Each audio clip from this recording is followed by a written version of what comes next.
Hello friends, welcome to my channel Aru cook ગુજરાતીમાં. આજે બનાવીશું પનીર મસાલા, એકદમ ટેસ્ટી અને બહાર મળે તેવું જ. ફ્રેન્ડ્સ, જો તમને મારી રેસીપીના વિડીયો જોવા ગમતા હોય તો વિડીયોને લાઈક કરી દેજો, વધુને વધુ શેર કરી દેજો અને મારી રેસીપીના બીજા નવા વિડીયો જોવા માટે ચેનલને સબસ્ક્રાઈબ ન કરી હોય તો સબસ્ક્રાઈબ કરી દેજો.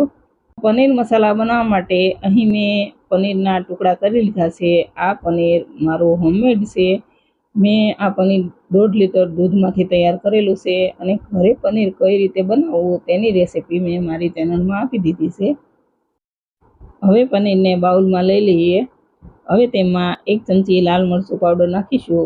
અહીં મેં કશ્મીરી લાલ મરચું પાવડર નાખેલું છે, તેનાથી વધારે તીખું નહીં થાય. હવે તેમાં અડધી ચમચી ધાણા જીરું પાવડર, થોડી હળદર નાખીશું અને 1 ચપટી જેટલો ગરમ મસાલો નાખીશું.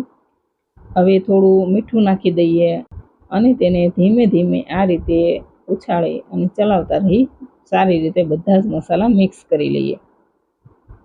તો મસાલા એકદમ સરસ મિક્સ થઈ ગયા છે. હવે પેનમાં 1 ચમચા જેટલું તેલ ગરમ કરવા મૂકીશું. અહીં તમારે તેલની જગ્યાએ જો બટર લેવું હોય તો પણ લઈ શકાય. હવે તેમાં પનીર નાખી તેને થોડી વાર બંને સાઈડ ફેરવતા રહી અને થવા દઈએ. આ રીતે પનીરને થોડી વાર તેલમાં સાંતળવાથી શાકનો ટેસ્ટ ખૂબ જ સારો આવે છે. આપણે પનીરને એકદમ હળવા હાથે ફેરવતા રહી અને સાંતળવાનું છે, એટલે પનીર ભાંગી ન જાય. હવે પનીર એકદમ સરસ સાંતળાઈ ગયું છે, તો તેને પ્લેટમાં લઈ લઈએ. હવે ફરી પેન ગરમ કરવા મૂકીશું.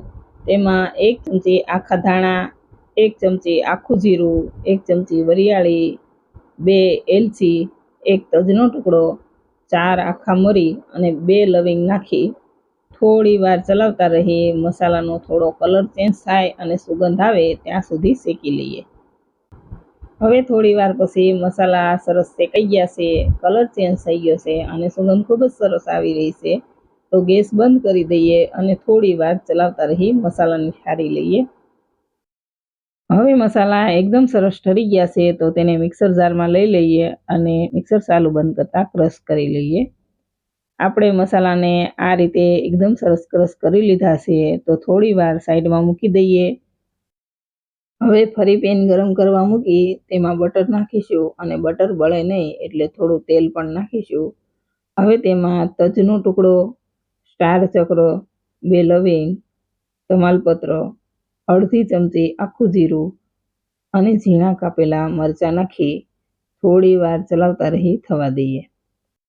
હવે તેમાં હિંગ નાખી સારી રીતે મિક્સ કરીશું. હવે તેમાં 1 વાટકો ઝીણા કાપેલા કાંદા નાખી થોડી વાર ચલાવતા રહી કાંદાને થવા દઈએ. થોડી વાર પછી 1 ચમચી આદુ લસણની પેસ્ટ નાખી તેને પણ ચલાવતા રહી કાંદા બરાબર કૂક થાય ત્યાં સુધી થવા દઈએ. હવે કાંદા એકદમ સરસ કૂક થઈ ગયા છે, તો તેમાં 2 ચમચી કશ્મીરી લાલ મરચું પાવડર નાખીશું. આનાથી માત્ર શાકનો કલર સારો આવશે, વધારે તીખું નહીં થાય. 1 ચમચી ધાણા જીરું પાવડર, અડધી નાની ચમચી જેટલી હળદર અને પીસેલો મસાલો નાખીશું. બધું જ સારી રીતે મિક્સ કરી લઈએ. મસાલા મિક્સ થઈ જાય એટલે તેમાં 3 ટામેટાની પ્યુરી કરીને નાખીશું અને તેને પણ સારી રીતે મિક્સ કરી લઈએ. હવે તેમાં સ્વાદ પ્રમાણે મીઠું નાખી ટામેટા એકદમ સરસ ચડી જાય ત્યાં સુધી થવા દઈએ. હવે ટામેટા એકદમ સરસ ચડી ગયા છે, તો તેમાં જરૂર પ્રમાણે પાણી નાખી મિક્સ કરીશું. હવે તેને ઢાંકીને તેલ છૂટું પડે ત્યાં સુધી થવા દઈએ. હવે થોડી વાર પછી જોઈ લઈએ તો તેમાં નાખેલું તેલ અને બટર છૂટું પડી ગયું છે અને ગ્રેવી એકદમ સરસ રેડી છે. તો તેમાં હજુ થોડું બટર નાખીશું. થોડી કસૂરી મેથી હાથથી મસળીને નાખી દઈએ. અડધી નાની ચમચી જેટલો કિચન કિંગ મસાલો નાખીશું અને બધો ટેસ્ટ બેલેન્સ કરવા માટે 1/4 ચમચી જેટલી ખાંડ નાખીશું. હવે બધું જ સારી રીતે મિક્સ કરી લઈએ. આ રીતે એકવાર બધું જ સરસ મિક્સ થઈ જાય એટલે તેમાં નાખેલા આખા મસાલા, તમાલપત્ર, સ્ટાર ચક્ર અને તજનો ટુકડો હવે કાઢી લઈએ, તેની આપણે જરૂર નથી. હવે તેમાં પનીર નાખીશું અને તેને હળવા હાથે મિક્સ કરીશું. આપણે વધારે ચલાવવાનું નથી, એકદમ હળવા હાથે આ રીતે મિક્સ કરી લેવાનું. હવે 2 મિનિટ ઢાંકીને થવા દઈએ. 2 મિનિટ પછી જોઈ લઈએ તો શાક રેડી છે. ગેસ બંધ કરી દઈએ. હવે તેમાં લીલા ધાણા નાખી તેને પણ મિક્સ કરીશું. હવે નીચે ઉતારી સર્વ કરી લઈએ.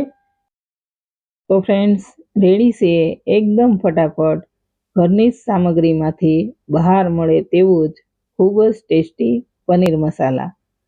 વિડીયો ગમે તો વિડીયોને લાઈક કરી દેજો, શેર કરી દેજો અને ચેનલ સબસ્ક્રાઈબ ન કરી હોય તો સબસ્ક્રાઈબ કરી દેજો.